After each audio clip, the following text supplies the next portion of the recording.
How's it going, everybody? And welcome to the third dungeon palace, whatever you want to call it, of A Link to the Past. I believe it's called the Tower of Hera? Something along those lines. And the dungeon item here, unfortunately, isn't very exciting, but it is required to progress with the story, unless you want to use glitches and turn into a bunny. Then you don't have to get it.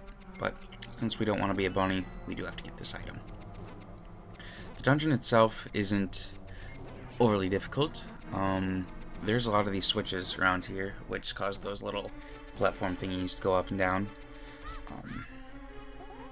Dungeon boss is a bit annoying, but the whole dungeon itself is pretty straightforward, because there's only one direction you can go after going into the basement. I believe there's a locked door on this floor, but I just want to check up here first, just to make sure, because I get this game and A Link Between Worlds confused sometimes, just because their layout's pretty similar in certain areas, so I can't remember if it's... No, it must be the first floor. So we'll just have to head back down there, grab ourselves the boss key.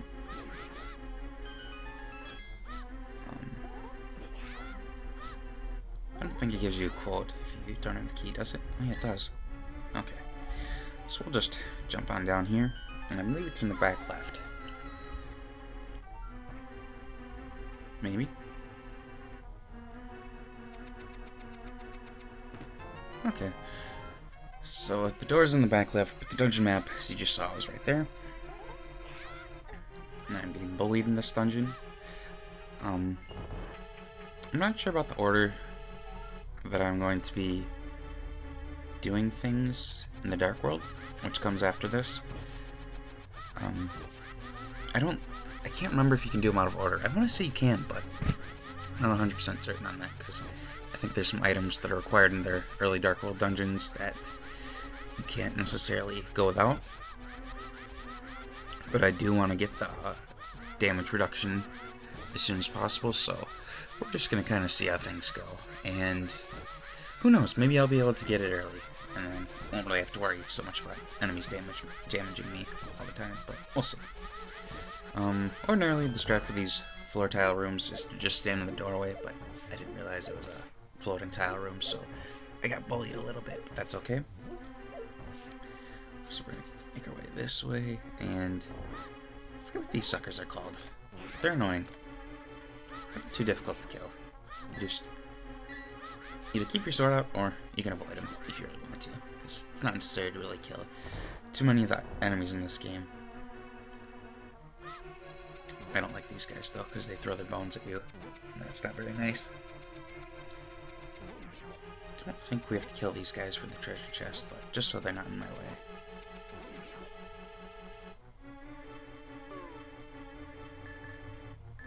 So, like this one, this one, this one, and this one. And I believe that you should save the pots, because I think in rooms with lanterns that need to be lit, you can always throw the pots for magic. So that way we'll restore our magic meter. Just like that. And a tiny one there. Now we can make our way upwards, and for those that didn't know, you can use the mirror to teleport back to the beginning of the dungeon, which is always nice in case you need to make a quick escape or something. Alternatively, I believe you can save and quit, and then it just sends you back to the start. So we'll redo this room quick-ish. I don't really think there's any easy way to kill these guys right now, since we don't have too many items. Bombs might kill them a bit fast, but I don't really want to use my bombs. And the pots one-hit kill them somehow, which I don't really get, because I think they're made of glass, since they shatter on everything. But evidently, they're enough to kill these guys.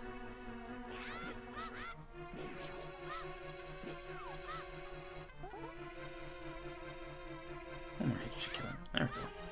And there's a red version, which I believe are going to appear on the next floor or so. And they are pretty annoying to kill, because they have a lot of health, and they're not nice. So, we'll see how long it takes to kill just one. I think there's only around 1 or 2 in this dungeon, so hopefully it doesn't take too long, but You never know.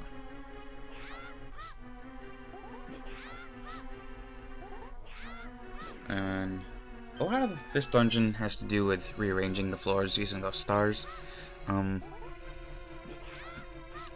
Just, you can kind of tell when you need to step on them and when you don't.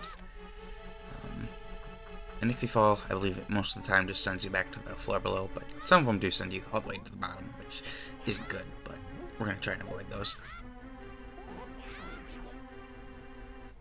Now, I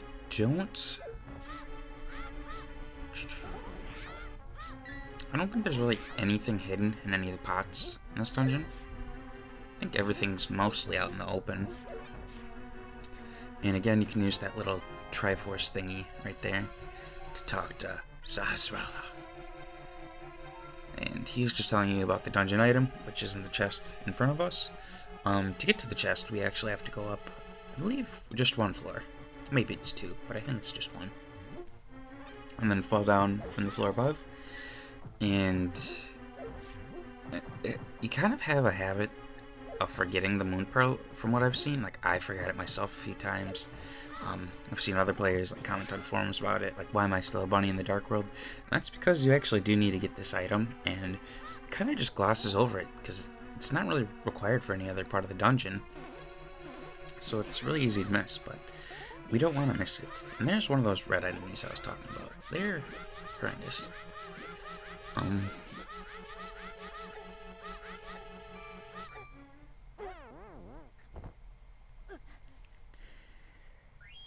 I'm so glad I had a fairy there. You know what? We're just gonna take the loss. I could rewind, but that's cheating.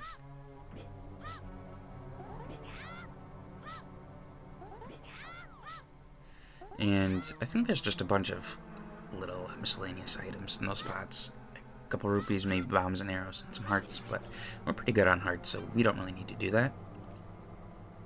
And then the way to get the Moon Pearl is to step on the switch and then fall from the top of this one. I think it's this one. If you fall from the bottom, you're going to hit those stars and you're not going to be able to get the Moon Pearl, so make sure you fall from the top.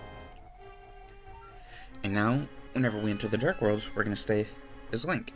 Like human Link, not bunny Link. So, that is, like, the entire dungeon, pretty much. It's really short compared to the first two, and I don't know why that is. If anyone knows anything about this, why this third dungeon was so short, let me know, because I've never really heard anything about it. And here is our hamburger boss. He is probably the most annoying early game boss of any Zelda game. Just because he can knock you off the platform, and if he does, his health, holy cow, I don't know what just happened there. If he does, you have to restart the boss fight, which is the same case in Link Between Worlds. Both the boss fights of this guy suck, but the spin attacks are the way to go. You might be able to bomb him, but as long as you're careful and spin attack, you can kill him pretty quickly. So that has been most of the Light World segment of this game. There's still a bit more to do, but I'm going to end the video off here. So, I want to thank you guys all for watching, and I hope you have a good rest of your day. Thank you.